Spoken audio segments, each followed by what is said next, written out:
नमस्ते, मी Yogesh Kute. LetsUpp खबरबातमध्ये तुम्हा सर्वांचं पुन्हा एकदा स्वागत. राष्ट्रवादी काँग्रेस शरद पवार पक्ष आणि राष्ट्रवादी काँग्रेस अजित पवार यांच्या नेतृत्वाखालील पक्ष या दोन पक्षांच्या मनोमिलनाची चर्चा गंभीर वळणावर येऊन पोहोचलेली आहे. याआधी शरद पवार किंवा अजित पवार हे कोणत्याही सार्वजनिक कार्यक्रमामध्ये किंवा रई सारख्या संस्थेच्या बैठकीमध्ये, वसुंधरा शुगर इन्शुरन्सच्या संचालकांच्या बैठकीमध्ये जरी एकत्र आले तरी त्याबाबत एकत्रीकरणाच्या चर्चा सुरू व्हायच्या. पण खुद्द शरद पवार यांनीच याबाबत तसे संकेत दिलेले आहेत. त्यांनी असं म्हटलेलं आहे, त्यांनी थेट काय बोललेलं नाही ते, पण ते असं म्हणतायत की अजित पवारांबरोबर जायचं की नाही किंवा सत्तेत जायचं की नाही याचा निर्णय हा सुप्रिया सुळे यांनी घ्यायचा आहे. मात्र त्यांनी हे देखील मान्य केलं की आमच्या पक्षातले काही लोक हे सत्तेसोबत जावेत या विचारांचे आहेत आणि हे त्यांनी प्रांजळपणे सांगितलेलं आहे. पण आता याचा पुढचा प्रश्न असा येतो आहे की अजित पवार यांची तयारी आहे का शरद पवारांसोबत जायची? दुसरी सगळ्यात महत्वाची गोष्ट, भाजपची तयारी आहे का शरद पवार आणि अजित पवार हे जर एकत्र आले तर अजित पवारांना सत्तेत ठेवण्याची? तिसरी महत्वाची गोष्ट, आपण ज्या पद्धतीने म्हणतो की पवार कुटुंब एकत्र आहे, पवार कुटुंब एकत्र आहे, पण अजित पवारांच्या कुटुंबातील व्यक्तींची तयारी आहे का शरद पवारांसोबत जाण्याची? या साऱ्या प्रश्नांची उत्तर मिळवण्यासाठी पुढचा व्हिडिओ तुम्ही आवर्जून ऐका. अजित पवार आणि शरद पवार यांनी एकत्र यावेत ही चर्चा विधानसभेच्या निवडणुकीनंतरच सुरू झालेली होती. याबाबतच्या बैठका देखील झालेल्या होत्या, हे तुम्हाला पक्षातला कोणताही माणूस सांगू शकेल. पण याच्यामध्ये भाजप नाही, त्यातही भाजपचे नेते आणि केंद्रीय गृहमंत्री अमित शहा यांनी थोडीशी कठोर भूमिका घेतलेली होती. त्यांनी अजित पवारांना असं सांगितलं, जर तुम्ही शरद पवारांसोबत गेला किंवा शरद पवार हे जर तुमच्या सोबत आले तर तुम्हाला महायुती सोडावी लागेल. त्यामुळे हा मोठाच एक प्रश्न अजित पवारांसमोर आहे. शरद पवार आणि अमित शहा या दोघांची समीकरणं तशी काही जुळत नाहीयेत.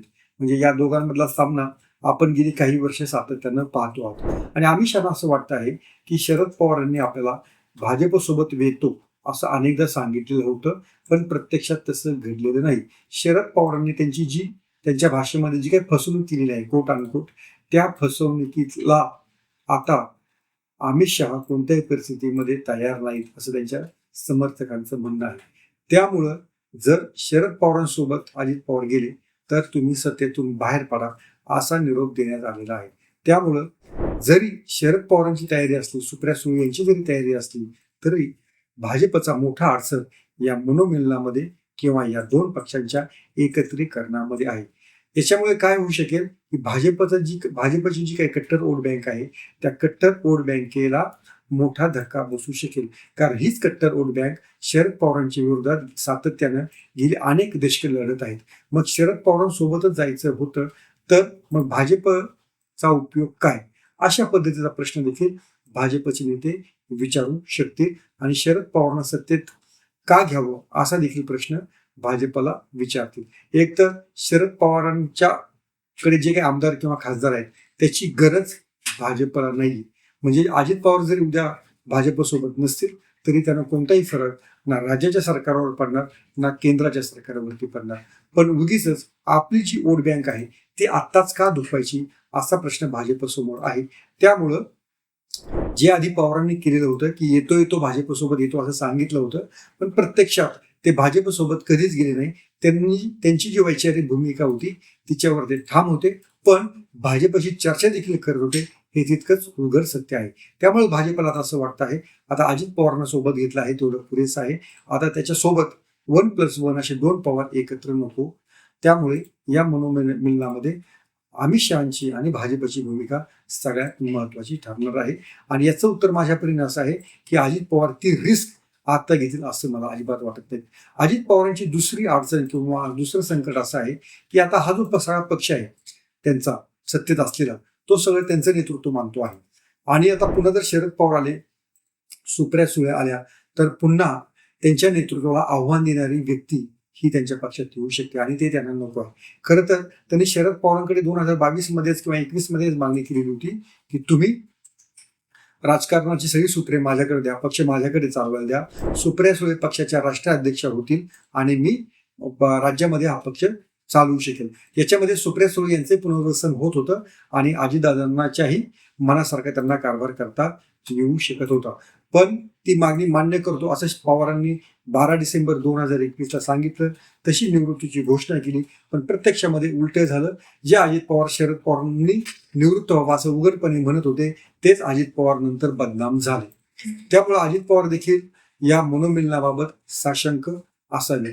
आता त्यांची जी पक्षावरती मांड आहे, पक्ष त्यांच्या एकमुखी सांगण्यानुसार चालतो आहे. एका मुठीमध्ये तो सगळा पक्ष आहे. त्यामुळे जर पुन्हा सुप्रिया सुळे आल्या तर या सगळ्या त्यांच्या नेतृत्वामध्ये विनाकारण वाटणी होऊ शकते असं त्यांना वाटू शकतं. त्यामुळं ते देखील फारसे इच्छुक आहेत का याबाबत देखील मला शंका आहे. दुसरी गोष्ट अशी आहे, आता स्थानिक स्वराज्य संस्थांच्या निवडणुका होणार आहेत. आता जर भाजपसोबत महायुती करायची असेल तर आधीच त्यांना जागा कमी मिळणार म्हणजे अजित पवारांच्या पक्षाला. मग त्या परिस्थितीमध्ये शरद पवारांची उरलेली राष्ट्रवादी जर आपल्या सोबत घेतली तर त्या ठिकाणी देखील त्यांना मोठी तडजोड करावी लागेल. जे कार्यकर्ते त्यांच्या सोबत राहिले त्यांना संधी नाकारून मग शरद पवारांच्या सोबत जे नेते असतील किंवा इतर पदाधिकारी असतील त्यांना संधी द्यावी लागेल. ही देखील त्यांच्या समोरची थोडीशी अडचण असू शकते, पण त्याच्यावर मार्ग निघू शकतो. जर अजित पवारांचं जर नेतृत्व सुप्रिया सुळेंनी मान्य केलं तर ते त्याला देखील तयार होऊ शकतात. त्याच्यामध्ये जर तर आहे. तिसरी महत्वाची गोष्ट आहे की पार्थ पवार आणि सुनेत्रा पवार या ज्या दोन व्यक्ती आहेत, या दोन व्यक्तींचं अजित पवारांच्या कुटुंबातलं स्थान वादातीत आहे. म्हणजे ते महत्वाचेच आहेत, पण पक्षामध्ये देखील पार्थ पवार आणि सुनेत्रा पवार या दोघांचाही शब्द हा बऱ्यापैकी चालतो. त्यामुळं त्यांची खरोखरीच तयारी आहे का सुप्रिया सुळे यांना सोबत घ्यायची? कारण ज्या पद्धतीची पक्षामध्ये फाटाफूट झालेली होती, ज्या पद्धतीचं बोलणं दोघांनी एकमेकांविषयी केलेलं होतं, म्हणजे सुनेत्रा पवार किंवा सुप्रिया सुळे हे दोघे काही एकमेकांना बोललेले नव्हत्या, पण शरद पवार हे सुनेत्रा पवारांबद्दल बोललेले होते. पार्थ पवार यांच्याबद्दलही शरद पवारांनी टिप्पणी केलेली होती. त्यामुळे हे दोघेही नाखुश आता असावेत आणि त्याचंही एक मोठा अडसर या मनोमिलनामध्ये होऊ शकतो. आता शरद पवार यांच्या सोबत जे काही कोणी आमदार आहेत किंवा खासदार आहेत ते एका पायावर अजित पवारांसोबत जायला तयार आहेत. त्याला आपण फक्त 2-3 आमदारांचाच असावा, त्यात जितेंद्र आव्हाड, जयंत पाटील वगैरे असे किंवा रोहित पवार यांचा थोडासा विरोध असावा. पण असं म्हणतात की रोहित पवार यांची देखील मनोमन भूमिका आहे की आपण अजित पवारांसोबत जाऊ. पण कुटुंबामधला हा थोडासा कलह असल्यामुळे सुनेत्रा पवार आणि पार्थ पवार यांचंही मत मला वाटतं अजित पवारांना विचारात घ्यावं लागेल. आता आणखी सगळ्यात महत्वाची गोष्ट, जर भाजपनंच नकार दिला तर अजित पवार हे पाऊल उचलतील का? जर हे दोन राष्ट्रवादी काँग्रेस एकत्र झाले तर साहजिकच ते भाजपसमोर मोठा पर्याय उभा करू शकतात. आणखीन एक असं वाटतं आहे की शरद पवार यांना खरोखर मनोमिलन करायचं आहे की पुन्हा काहीतरी त्याच्यामध्ये त्यांची खेळी आहे असं भाजपला वाटू शकतं. जर शरद पवार अजित पवार एकत्र आले आणि दुसऱ्या बाजूला एकनाथ शिंदे यांना देखील शरद पवारांनी बरोबर घेतलं तर भाजपच्या सध्याच्या सत्तेला राज्यातल्या काही सुरुंग लावण्याचा जर पवारांचा विचार नाही ना, असं एक मत हे भाजप श्रेष्ठींच्या मनामध्ये नक्की येऊ शकतं. त्यामुळं या मनोमिलनामध्ये सध्या तरी अनेक अडथळे मला दिसत आहेत. दुसरी गोष्ट अशी आहे, पवारांनी थेट स्वतःची भूमिका काही जाहीर केलेली नाहीये की मला अजित पवारांसोबत पक्षाने जावं असं म्हणत नाही, तर असं पक्षामधल्या अनेकांना काही वाटतं आहे. आणि दुसरीकडे त्यांचे जे प्रवक्ते आहेत ते म्हणतात की अजित पवारांनी भाजपची साथ सोडली तरच या मनोमिलनाबाबत चर्चा होऊ शकते. आता ही जी सगळी जर आपण पाहणी केली तर मला वाटतं जर मनोमिलन व्हायचं असेल तर ते महापालिका निवडणूक झाल्यानंतर होऊ शकतो. तोपर्यंत जी काही आमदार किंवा खासदार मंडळी आहेत ते आत्ताच अजित पवार यांच्याकडे झुकलेले आहेत, अजित पवारांकडनं काम करून घेत आहेत. आणि जर मनोमिलन करायचं तर ते महापालिका किंवा जिल्हा परिषद निवडणुकानंतर करूया असा देखील विचार त्याच्यामध्ये असू शकतो. त्यामुळे या मनोमिलनाच्या द्वाह्या किंवा त्याचे ढोल आता वाजू लागलेले आहेत. तसेच शिवसेनेमध्ये देखील उद्धव ठाकरे आणि राज ठाकरे यांच्या एकत्र येण्याबाबतचे ढोल वाजलेलेच आहेत. आता त्याच्याबाबत त्यांच्याकडून काही पुढे पावलं पडलेली नाहीये, पण आता राष्ट्रवादी काँग्रेसमध्ये देखील मनोमिलनाच्या चर्चा सुरू झालेल्या आहेत. पण त्याच्यामध्ये आधी म्हटलं या मनोमिलनाला भाजपचा मोठा अडथळा आहे. त्याच्यामुळे मला तरी ती शक्यता नजीकच्या काळामध्ये अवघड वाटते आहे. तुम्हाला याबाबत काय वाटतं ते आवडून सांगा.